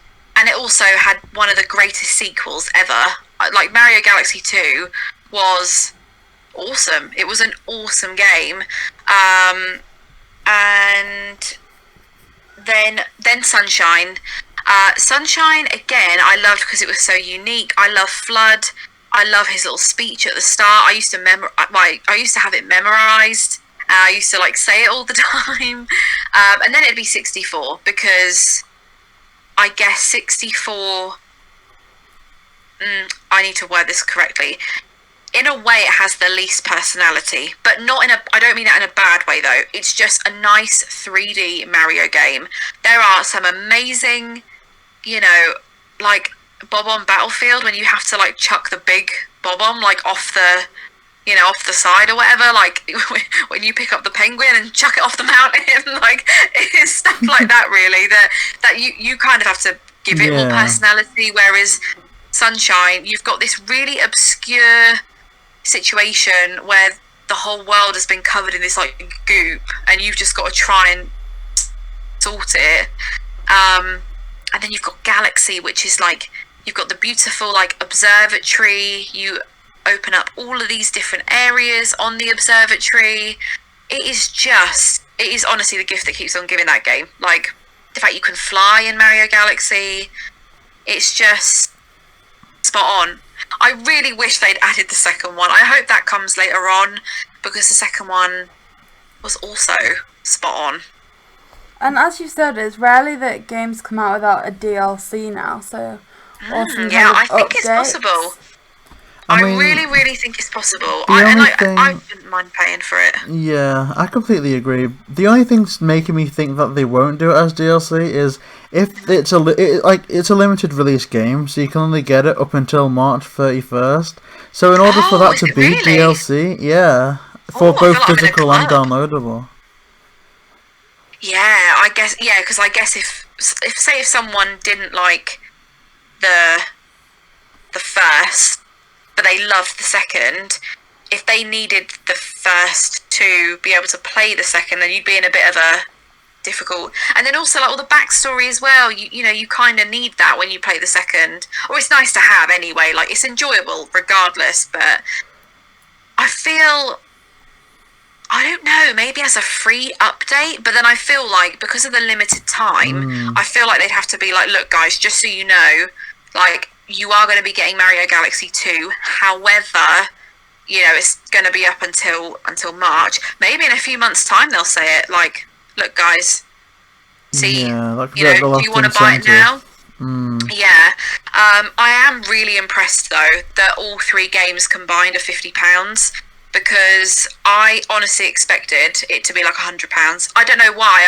Because I hold so much value to those games, I just was willing to just take whatever you want. Yeah, same. I just love those games so much. And then when I was like $49.99 for 3 games that I absolutely love. Yeah. It's a chunk of money. Don't get me wrong. It's a chunk of change, but I was really happy on that price point. See, when JayBee first told me about it, I thought it would be 3 individual games, 50 each. Yes, me too. So then, for all to be together in one was just Yeah. And honestly, it could have been if it this game, these 3 games are retailing for the exact same price as the new Paper Mario, and it's just so cool. Oh, honestly, when I saw they were being re-released, I was like, great. Well, I'm definitely going to be buying all of those. And then I all of a sudden see the box art, and I'm like, whoa. Hold up, we get all 3 in a pack? That just seems magic to me, honestly. I think that's what made me even more excited. Yeah. So, I'm really excited for it though. And I guess by the time this goes up, I would have already done it. But this Friday, so Friday the 18th, I'm doing a 6-hour Mario stream, obviously on the day that it's released. I've got my Mario hat, my Mario gloves, I've got a Mario moustache. It's going to just be so much fun. And I'm just excited to play it and have all that interaction. And there are going to be some tears, I'm not going to lie. I absolutely know there's going to be some tears because Mario Galaxy just really hits me right in the feels with Rosalina's story, and it honestly breaks my heart so much. So, it's going to be great. I'm so. Do you know what? I mean this. It is probably the same excitement levels, if not, I'd say more than Animal Crossing New Horizons. Genuinely. Yeah, at that point, I am so agreeing, and the part that just the part that the album, the soundtrack will be included as well, makes it so much sweeter, especially for Galaxy, because the soundtrack alone can make me tear up. Oh yeah, I mean the Rosalina's storybook song is like a lovely lullaby. Like, it's so calming and like so sad, and I'm really excited because I love the music from all three of those games as well. But Galaxy, you are so right. It really is a different ball game. You know, like they're all the different galaxies, and they all have their own special little bespoke like themes, and you just can't beat it. No, just the fact. But even then, I'm kind of worried already. I'm worried before it even comes here, because it is that limited release. I'm actually really, really scared that I end up losing it. Even though I've never lost a Switch game before, I'm just scared of losing it and never being able to play them on the Switch did you get again. the physical? I remember, because we briefly talked about the physical and the digital one. Because I got the digital one because I am really prone to losing stuff, so I need that reassurance that I'm not going to lose. I'm not going to lose it, so I've got the digital one. It's been downloaded, actually. I got a notification today to say that it's been downloaded. It was downloaded but not ready to play yet. I was like, oh, that's such a tease. It's killing me. But it's going to be so fun. On that Friday, well, I guess it would have passed by now, but we'll have to have a chat about it. I'll message you guys and be like, how amazing is this? Yeah, I'm almost tempted to release this on the Friday and then a bonus episode. I'm gonna go crazy when that game comes out. I know. I feel like no one's gonna hear from me in a very long time. Yeah, it's gonna be it's going to be so good. It's just the importance of these games, you know, I don't know, for me it's the Mario games I grew up with. So my brothers had a Nintendo 64, so I used to play on there, and then obviously when I had the DS version when I was a little bit older and I understood it a little bit more. And then I got my GameCube with Sunshine, and that was amazing. And then I had my Wii with Mario Galaxy, and it was just these games literally took me through my childhood up until my late teens. That, you know, I remember, because obviously when you spin in Mario Galaxy, you have to spin the not the Joy-Con, the Wiimote. And I remember that's when my RSI started, and my mum literally wrote me a note to get out of PE, just or the physical lesson, whatever. I guess it's called different things, different places, but it literally said Holly has played too many games and now has RSI in her wrist. Well, when I started to break away from school, I started playing even more games. So I said, now I have to wear a wrist support. When it flares up, but I won't stop. No, you so can't give up the games. I can't do it, honestly. Which is why I won't go and see anyone about it, because I know they'll say to me, "Oh, well, you know, you could stop this or stop that." And it's do you know what? Let's just leave it there. You can't take my main hobby away from me. Just chop it off; it'll be fine. Oh gosh, yeah, I played my GameCube so much as a child that I actually burnt a hole through it. Just from the friction? Well, his parents took it away, saying that they had to send it to be fixed because he played it that much he burnt a hole in it. It was really their excuse for him. Yeah, but I just found out on the first episode of this podcast that could have potentially been true, because apparently that happened to someone else. But I don't even remember what game I was playing. It was some Mickey Mouse game where he went to catch ghosts. I don't know what it was. Oh, Epic Mickey or something like that? I don't know. It was some type of Mickey game. Yeah, but in terms of the next big question, what I wanted to ask is Mario Galaxy versus Mario Odyssey. Oh, God. God, really? Yeah. Okay, I loved them both. Okay, I'll just say, this is really tough for me because I love them both because they both got these like very different worlds. Like in Odyssey, I loved like the food world. Was it like a food kind of, and there's like that big pot at the top? Like I thought that was so genius. I loved the Dark Kingdom or whatever it was called, and the dinosaur bit, and it was amazing. But I didn't play it enough, and it's actually such a shame because I got it when it was released. I played it for about 20 hours, and then I just never picked it up again. I didn't touch the Switch until March this year, and I got the Switch on release day. But midway into 2017, I just fell out of love with the Switch, and like I mentioned, like mental health and things like that, and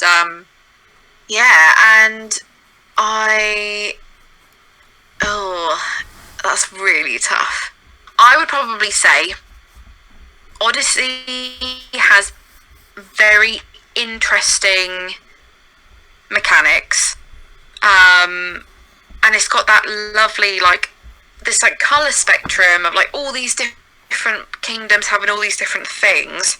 But I think I'd have to say Galaxy, only because I have the most experience with it, and it feels like one of my core games growing up.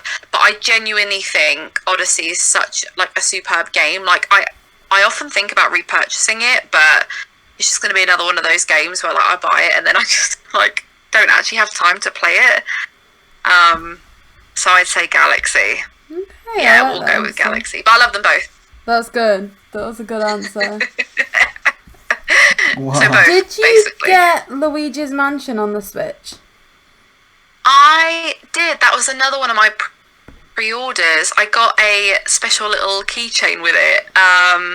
So Luigi's Mansion I got with my GameCube because it was a launch title, like Sunshine and Luigi's Mansion.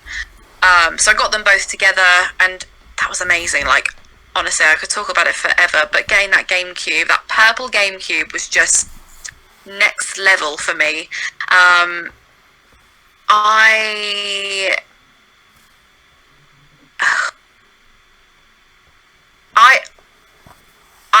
did like Luigi's Mansion 3. I didn't play 2. I heard 2 wasn't very good, so I was like, I'm not going to spend the money on that.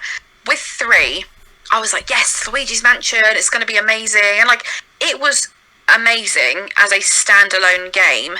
But the reason I love Luigi's Mansion, the first one, was because it was so dark and dingy, and it was you could, it was damp. It was, and actually at points it was a little bit spooky. We had all the portrait ghosts, which I really, really, really loved. And I guess Luigi's Mansion 3, I thought it would be the first Luigi's Mansion, but it was so brightly lit. It wasn't, I don't know, I did sell it in the end, after I played for about 5 hours in total. I just didn't get the same feeling, because like I said, I loved all the portrait ghosts in the original Luigi's Mansion. You had a whole family living in this mansion, so you'd get the butler, and then you'd get the chef, and then you'd get the dog, and it was just so amazing. Yeah. And then there was a crystal ball bit with a clairvoyant, and it was the charm for me that Luigi's Mansion 3 just didn't have. But if it's your first Luigi's Mansion, then it's a great standalone game. It just didn't feel like what I thought it should have felt like, I suppose.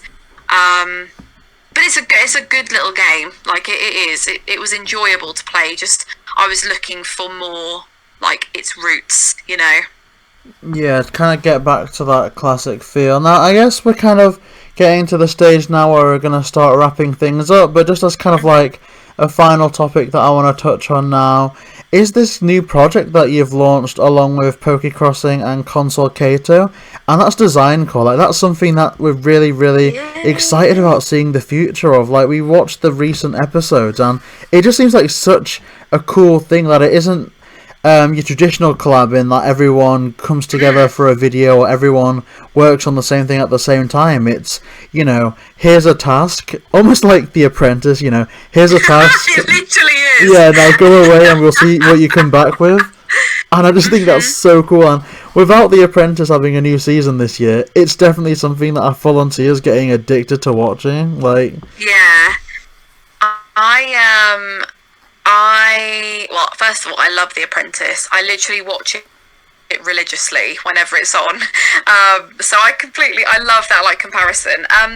Yeah, Designcore is, so Kato and Charlotte, they had done a design challenge a couple of months ago, and I remember watching it thinking, this is such a good idea, but I didn't really know them very well at that point, so I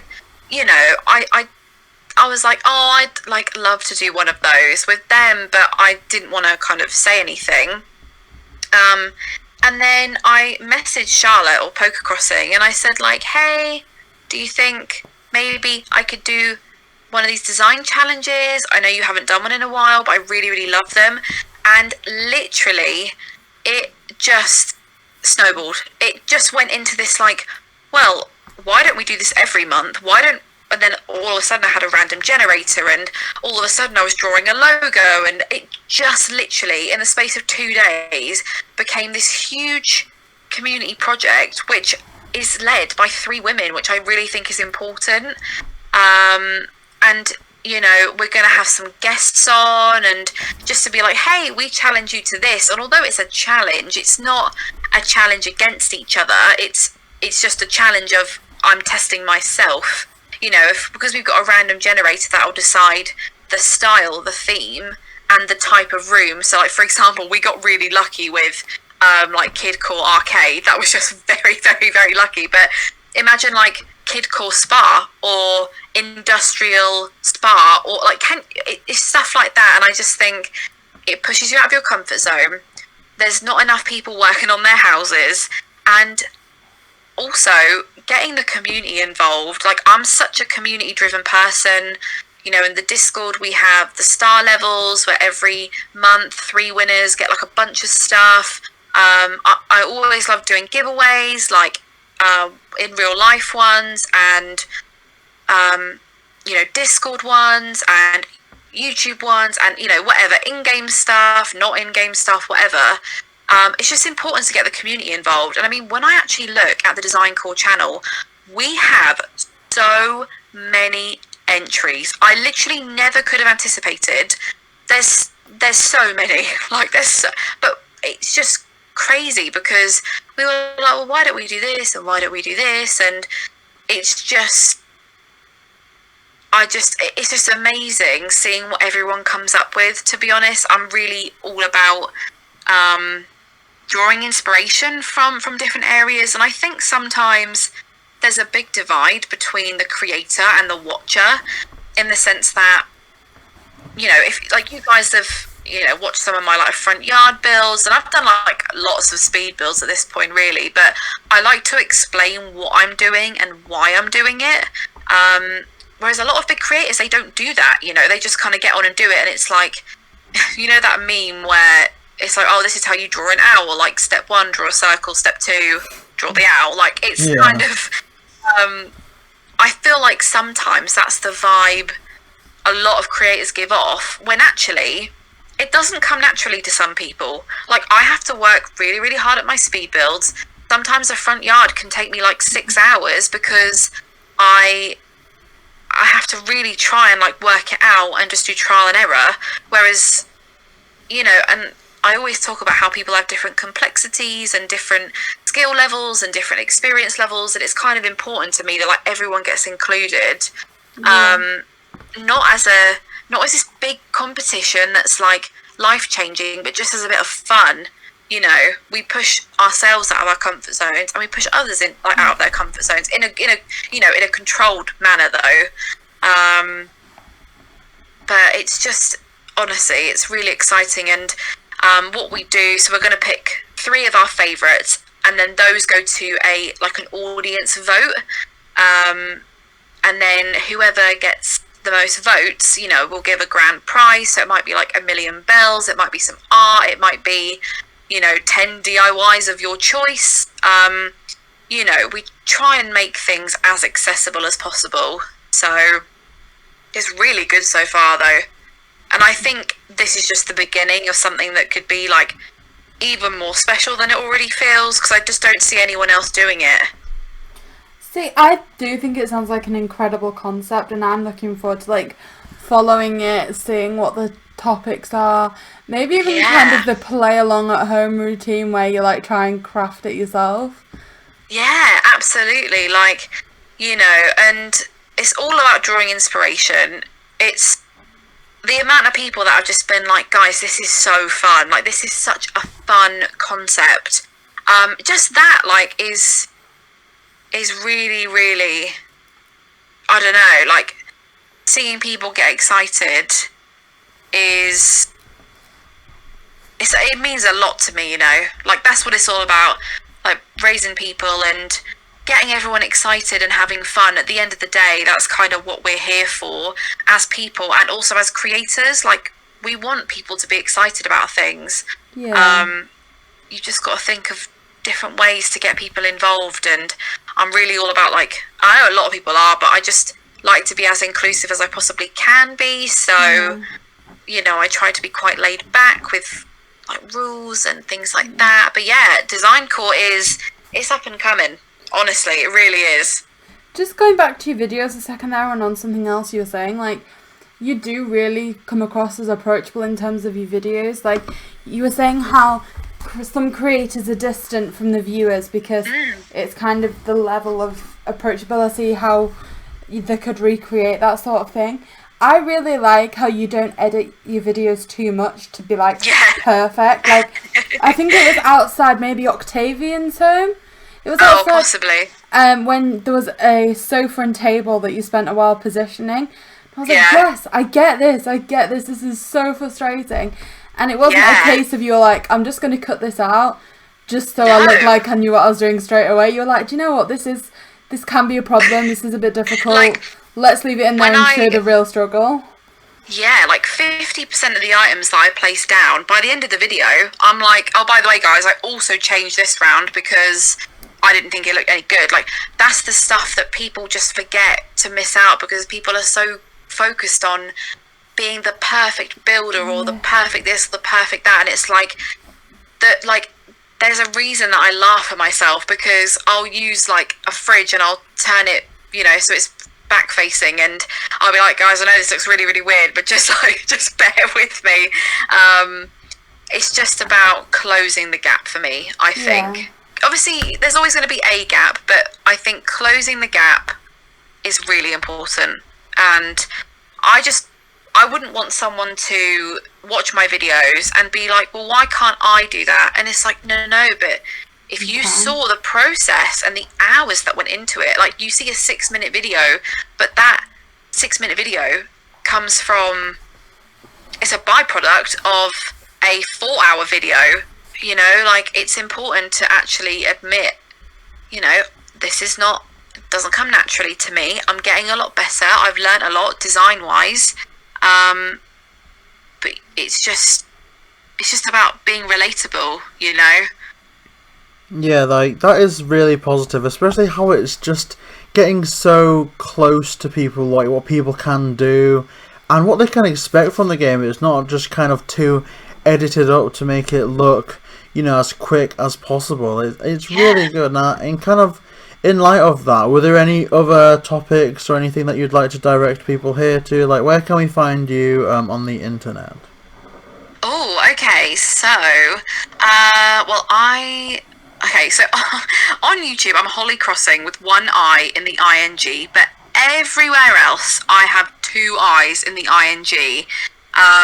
It's really sad for me because the Twitter account that has HollyCrossing has like 2 followers and doesn't really post anything. So I'm just sitting there like, oh, that's my handle, but it's fine.